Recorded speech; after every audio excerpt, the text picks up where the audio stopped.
This is the story of how a guy I knew went from a normal real estate investor to a criminal in 7 years on accident. Kind of.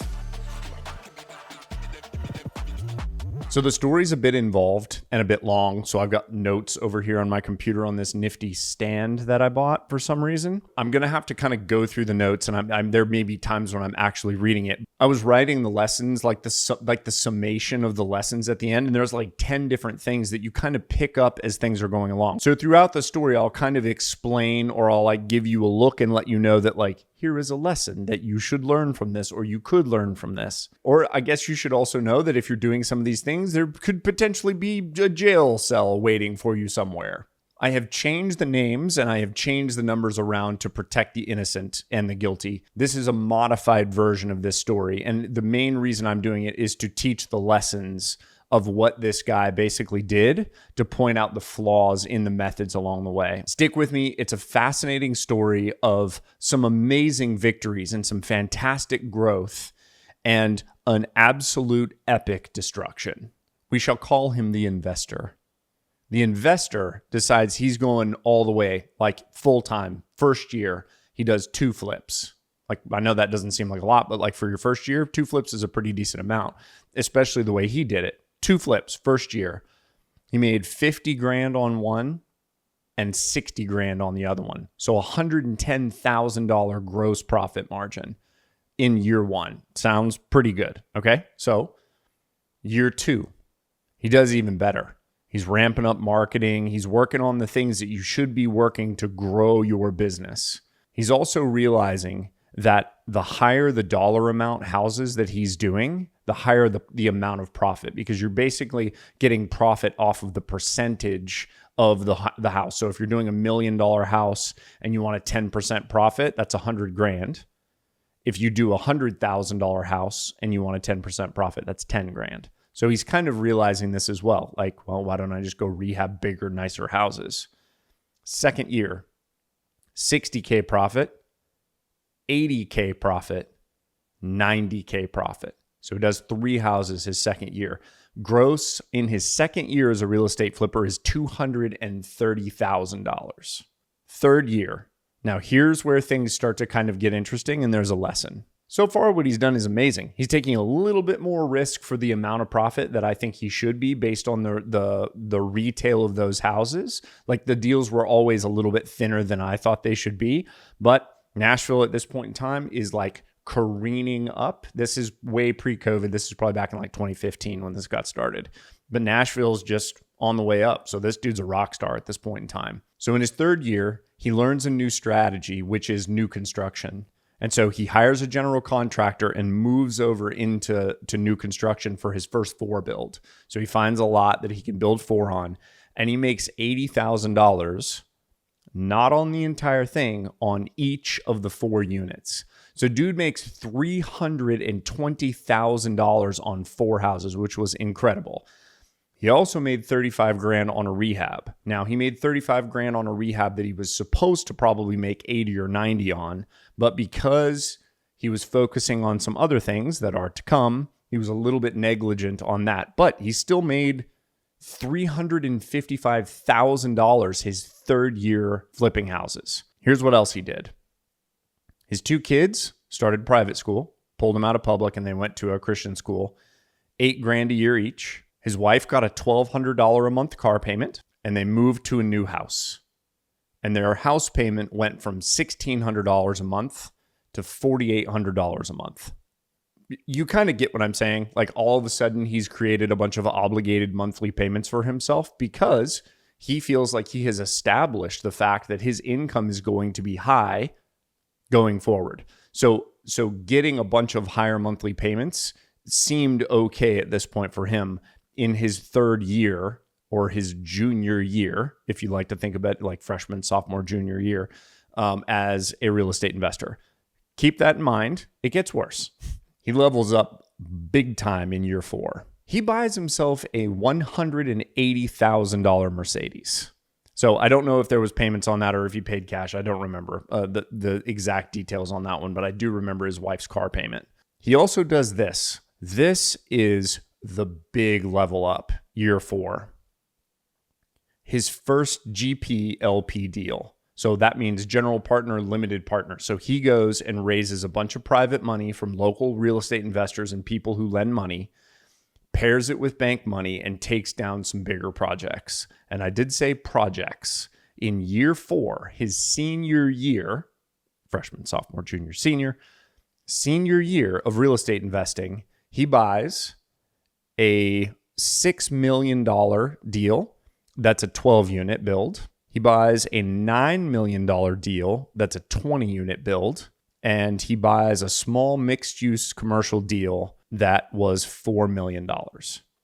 So in his 4th year, he goes from flipping 2 houses a year to all of a sudden taking down tens of millions of dollars worth of land deals. There's another lesson there. We're going to talk about the speed of scaling. What happens when you scale something that's just slightly off? Because when you extrapolate out slightly off over tens of millions of dollars versus slightly off versus like tens of thousands of dollars, it's a much, much, much more difficult thing to correct. In year 4, there are no sales because he doesn't have any more new construction going, like small new construction. He doesn't have any rehabs going because he knows that he's starting these things. What he does is take an upfront developer fee on each of those 3 projects. So he takes $100,000 off of each of those 3. So he puts $300,000 in his pocket off the rip on these 3 deals. Year 5, all the development is underway, but there is no cash coming in. There's nothing that's completed that can be sold at this point in time. So there's no income for him here as well. He decides to pay himself a project management fee on each of the 3 projects. And as you can imagine, it's about $10,000 per month from each of those projects. Now, can a project that's this big absorb something like that? We shall find out. So remember, year 4, his income was a developer fee up front from taking those 3 projects down, not because they created income. Year 5, no income at all, but he starts taking a project management fee about halfway through the year. He starts pulling $10K out of each of those projects because he needs to pay for the car and pay for the house and pay for the private school, right? And pay for other lifestyle stuff that comes when you start doing that. Year 6, no income in Q1, no income in Q2, no income in Q3. Now, this is where it gets really technical, so I'm going to be referring to my notes. But you could sum this up as this is when the fecal matter hits the fan. Year 6 is when all of the seeds of destruction that were planted the previous 2 years now bear their horrible fecal fruit. I don't think that's a thing, but I like metaphors and analogies, so I'm just going to go with that. And I will explain to you the fecal flower. Here you go. He didn't understand the timeline constraints that were going to be in place for doing such huge projects. Neighborhood planning meetings, how long it was going to take engineers to do what they needed to do, coordinating with planning and zoning and water and stormwater and all of that stuff. Everybody, every single contractor who told him that it was going to take 2 weeks, it would take 2 months. So every project, the front end before they even broke ground, took months and months and months longer than he was told it was going to. Fast forward through all of construction, the $9 million deal, the 20 units, is actually the first one to get completed. His build costs, including land, was supposed to be $450,000 per unit. I'm putting stuff up on the screen here so you can kind of follow along a little bit easier. Build costs, including land costs, $450,000 per unit on 20 units. Because the initial amount of money that he raised using the LP-GP structure, which is limited partner, general partner, basically you think of limited partners as like family, friends, other real estate investor people that you would know, people that want to invest money in a project. Let's say everybody gives $100,000 each, and he finds 30 of those people, which is probably about what he did actually, to raise $3 million. Now, remember, the total project cost on this was $9 million. The bank was willing to come in with $6 million, and he had $3 million of private investor money. And those people are going to be paid in the future when the units get sold. they're going to be paid a certain percentage of the profits. And usually it's a pretty healthy amount of the profits that these people are going to get. So that's the structure he used to take it down. 3 million private money, 6 million bank money. Because when he did that initial raise, they were still relatively early in the project as far as engineering stuff. They didn't realize what Metro was going to make them improve, and he ends up going over budget. Surprisingly, not as far over as I thought he was going to go on this project. They went over an average of $25,000 per unit. But when you extrapolate $25,000 per unit over 20 units, you end up $500,000 over budget for the entire project. On the 20 unit, the pitch to the investors was, we're going to build these things, we're going to pre-list them, and then as soon as we get our certificates of occupancy, so that means as soon as the project is done at the end, we anticipate having all 20 of these units sold, and that is when we will pay investors. So inside the thing, it didn't say you don't get paid until every last unit is sold, but it said a variation of that. And the variation of that was clear enough that it basically, when it came to lawyer time, they said, what you agreed to was to wait to get your money back until all 20 of these units were sold. That will be important slightly later. They only pre-sold 12. Now I want to pause that one. These two deals that I'm mainly focusing on, they play together, and that's the problem. So that's where the next issue is going to come in, but it's important that I kind of pause that there. So right now where we are, 12 units are completed and pre-sold to people. Now, that doesn't mean that they've given him $600,000 in cash. What it means is he's got small deposits from people that are ready to come in when those units have their certificate of occupancy, and they're ready to move into those units and pay him using, bank loan, typical kind of like homeowner bank loan type scenario. So still no income on those, and they're $500,000 over budget. Remember that? We're going to move over to the $6 million deal, the one that was 12 units. So this was a nicer area. These units were a nicer product. So rather than them costing $450,000 a piece to build, they were slightly bigger and the finishes were nicer. His estimate was $500,000 per to build. The problem with these were he hired the wrong general contractor to do the work. These went significantly worse than the 20 unit. The problem was when he was hiring a general contractor, he tried to hire the cheapest guy, and he didn't hire somebody who was actually capable of running enough crews to run 12 projects at the exact same time in the same location. Things went over budget right from the start. The guy's invoices were coming back as completely different than what he had initially estimated, but because they were just estimates and they weren't hard bids, the thing just turned into a disaster. And basically, probably halfway through the project, that general contractor was fired from the job, and there was a 4-month delay where the project literally just sat, where a new general contractor was being vetted and hired, and then having to transfer all the permit stuff, all the warranty stuff. It very, very technical and complicated to make sure it's done properly into his name and his license and his insurance. So he lost 4 months in the middle of this project where it's just literally sitting dead still, and he was halfway through and was already over budget. Initially, they thought they could build them for $500,000 each. Build costs come in at $575,000 each, plus the additional holding costs for months and months and months of overages. So they end up almost into them for $600,000 when they were hoping to be into them for $500,000.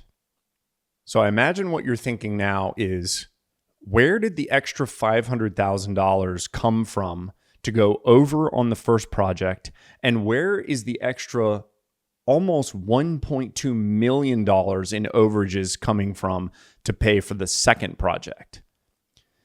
You remember the small mixed-use building that he was working on for $4 million that he did a relatively small private money raise for? Yeah, so here's where fraud starts to happen.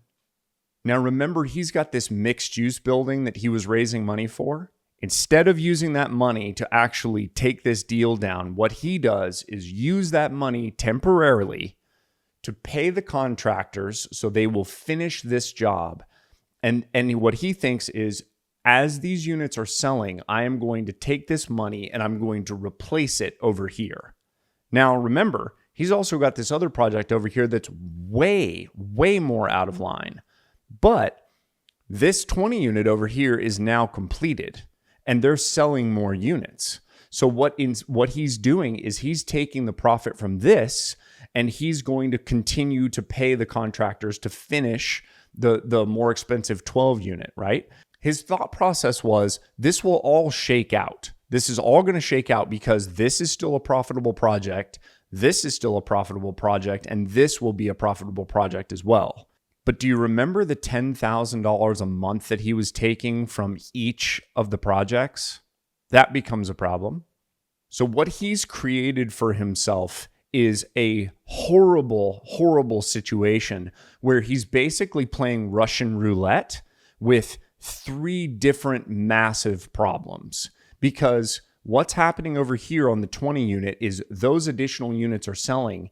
And when number 20 gets triggered to sell, that means all the profit on the books should get paid out to his investors. I mean, he's getting profit as well, but like a huge chunk of that profit should go to these investors. So what he does when he gets to units like 16 or 17, as far as getting them under contract to be sold, he has 3 of his buddies come in and write offers on the last 3 because he was like, I can't just do it on number 20. Like that would look suspicious. And obviously he was worried about it looking suspicious. They write contracts that are like longer term, like 90 days. Like, oh, I've got to sell my home but I need 90 days.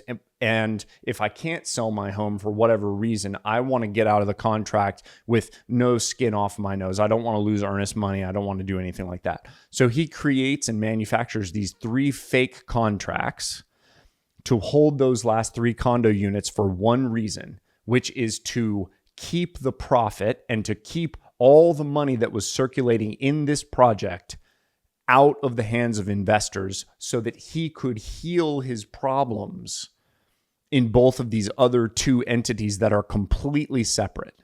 So to make a long story, well, it's already pretty long. This investor was actually able to complete the 20 unit, complete the 12 unit, and complete the mixed use development and get everybody their money back that was supposed to have their money back. No one knew that this stuff was going on behind the scenes until the following year when he did it on more projects and it went worse and he didn't run a profit on a couple of the projects. And then the fraud is revealed. And then people that are in his inner circle start talking and start explaining what had happened because there were people who were in his office that he was paying saying, here's what we need to do. So these people are brought into court and brought into depositions that are just spilling the beans. And this accidental Ponzi scheme, this accidental fraud, whatever we want to call it, is revealed. I cannot imagine the amount of stress this dude must have had trying to pull off what he pulled off in year 1 with the 20, the 12, and the mixed use building. But then I can't also imagine just not going, oh, I need to not do that again, and maybe backing up and starting to do some flips again, or maybe just figuring out how to do one of these larger projects at a time. It stresses me out. I'm literally like sweating just telling the story. All right, so here are some of the lessons, and I'm going to distill this down to what the actual lessons are. Retained earnings. He never had any retained earnings as he was going along because his lifestyle absolutely was just pushed to the max. Every dime that he was earning every single year was not only just spent, but it was obligated spending. He signed up for car payments, huge mortgage, private school for the kids. And then you imagine like you have to furnish the big house. You're going on vacations with the neighbors that are, in that area, like people that are consistently making hundreds of thousands of dollars a year for like a long, long time. They all want to hang out and they want to eat fancy food together. They want to drink fancy drinks. They want to go on fancy vacations.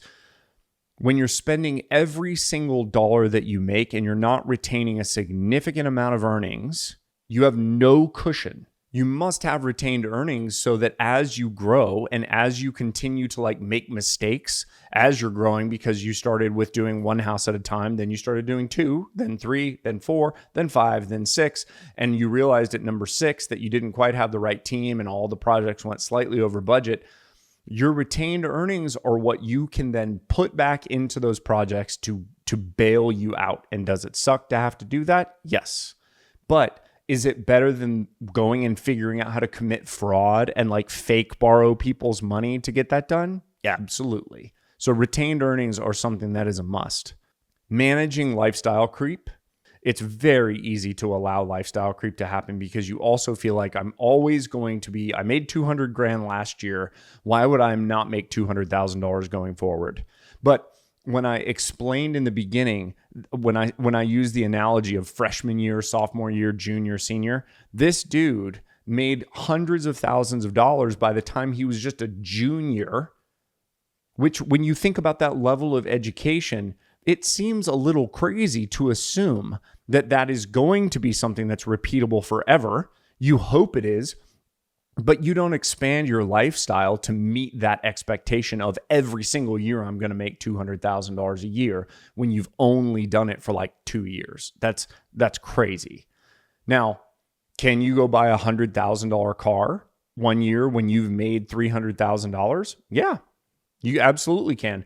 Go put 50% down and then go finance the other 50%. And if things get squeezed, sell the car.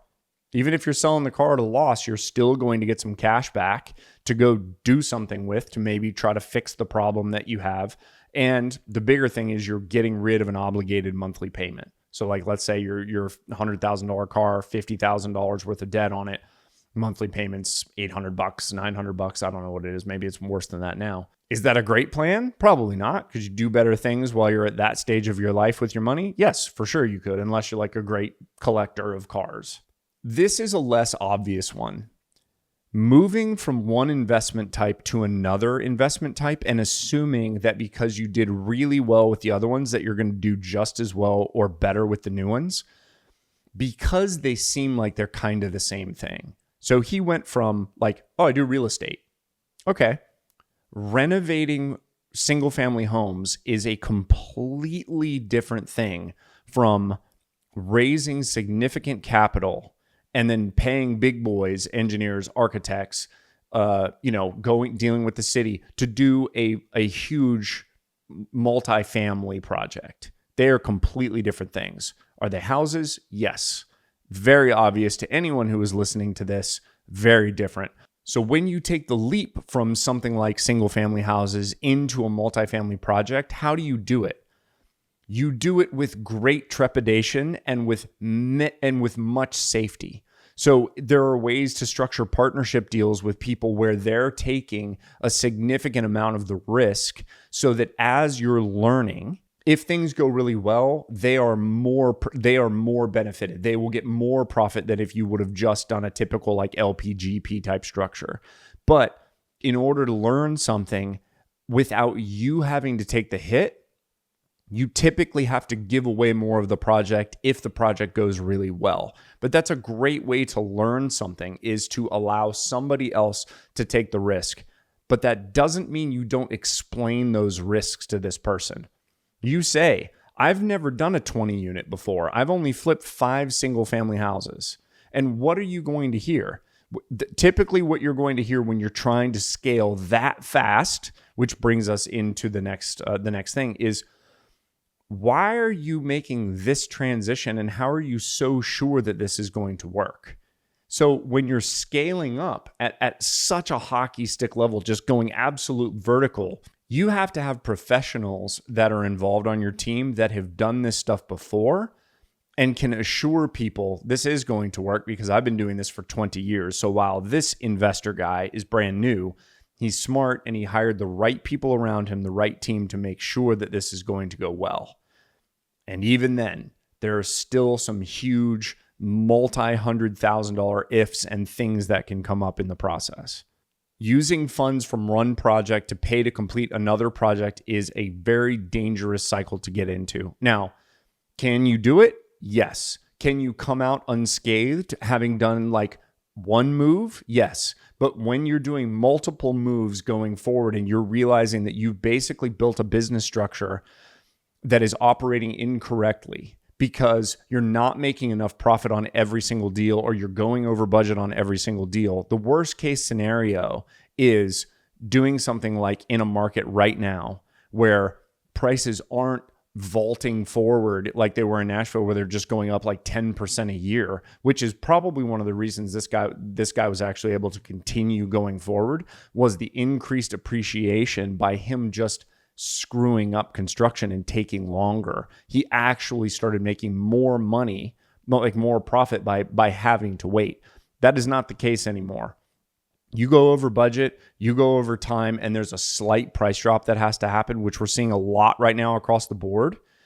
You are hosed. There is zero profit for that. So that means if you're anticipating using the profits from this job to pay back something that you owe on another job, you're destroyed. No retained earnings, lifestyle's out of whack, bankrupt. Or getting to go beg people for money at that point.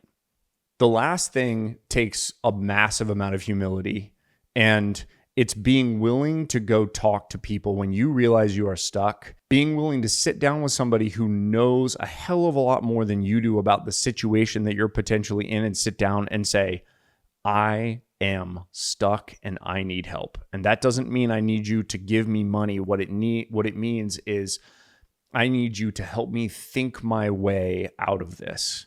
And there have been so many stories that I have heard where investors have been involved in something, even potentially where it wasn't their fault, where they've just ended up in a situation that when they went to somebody who knew a lot more about this circumstance, they came out so much better. And this investor never did that. The guy that we're talking about, this Mr. Badass here, he never did that stuff. He destroyed millions and millions of dollars of people's retirement money.